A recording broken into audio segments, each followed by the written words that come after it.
I didn't discover this baking shortcut for almost 30 years. Let me show you how you can do it in 10 minutes. All we need is a cup of butter, and I like to cut it into small chunks because that way it will blend evenly in the food processor. So there's our butter. We need a 1/4 cup of ice water and 2 cups of flour. Any kind of flour, unbleached, bleached, all-purpose. I'm using cake and pastry flour today because I have quite a bit of it on hand and I wanted to use it up. And always spoon your flour into your measuring cup. It'll spill, but don't worry about it. That way, lots of air stays into the flour, gets into the flour rather, and it doesn't clump. Flour is very heavy, so if you poured it in like that, it would just dump in and you'd have a lot more flour than you actually need for your recipe. So we're going to dump in a cup of the flour and the butter, most of the butter. And then put the lid on, make sure it's locked. And my food processor only has a pulse or an on. So we'll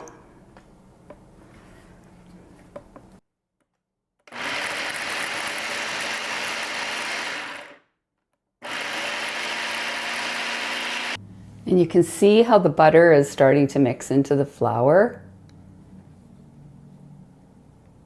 And then it clumps and holds together. So let's finish mixing the rest of the flour and butter and add in the water.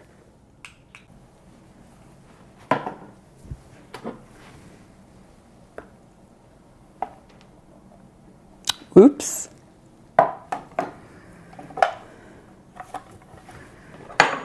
Push that down. I always make a mess.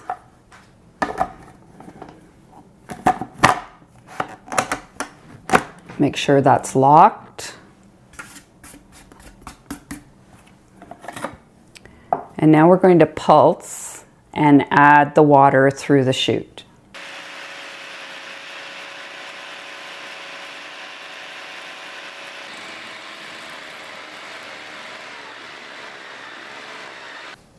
Once the dough is out of the food processor,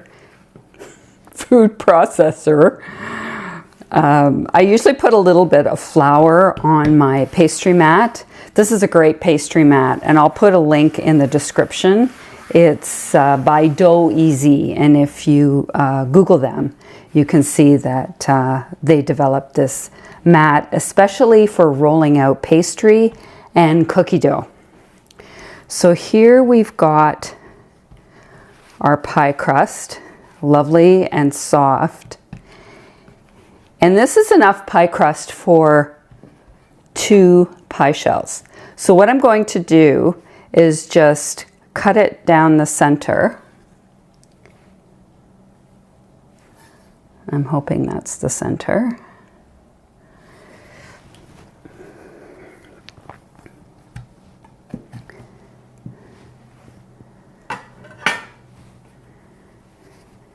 And then I'll just shape it again into a nice, kind of like a puck. And then we're going to wrap it up in plastic film and put it in the refrigerator. We're going to shape them both into pucks, just like that. And then we're going to wrap them both in plastic wrap and put them in the refrigerator for about 30 minutes.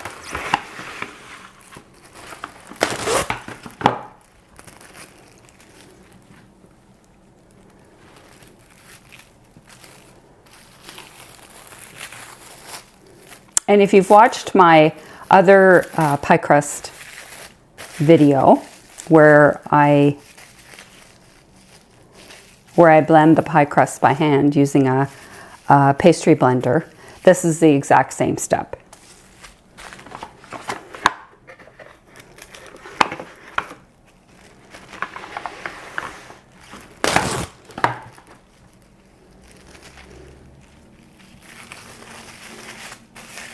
Okay, we'll put those in the refrigerator for 30 minutes and then we can roll out our pie crust.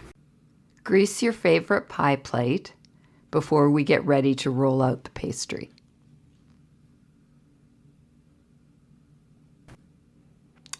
Now open up that disc of buttery pie crust, and I like to add a little flour, and that makes it roll out much easier.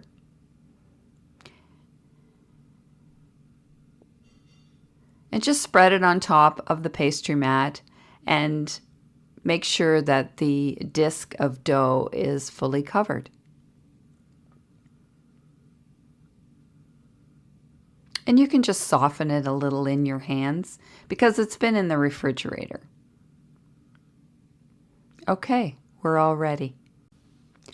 Firmly press the rolling pin into the pie crust. And you'll see I'm using a French rolling pin.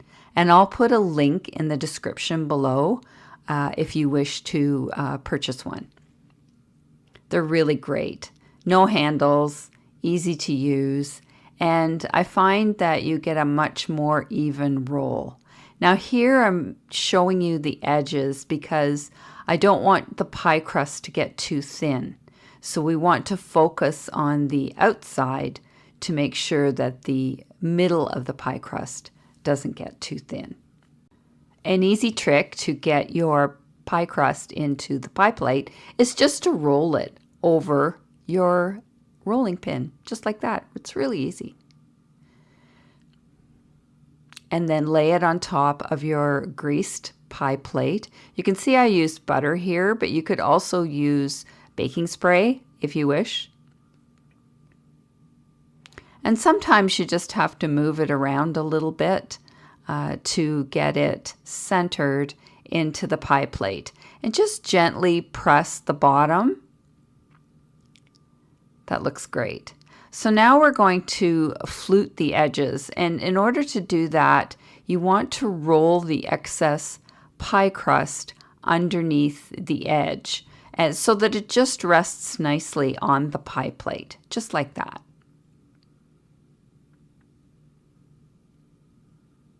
And that will give you a thicker edging when we flute the pie crust.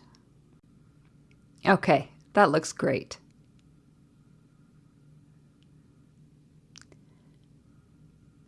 Now we use the index finger and the knuckles of your index and middle finger on your right hand. So index finger on your left, and then of course reverse it if you're left-handed. And just keep twisting the or moving the pie plate around, and you'll get a lovely, even, fluted edge that will bake up beautifully. Now before we do our blind bake, I like to pierce the bottoms of the pie crust just a few times with a fork, and that lets the steam come through.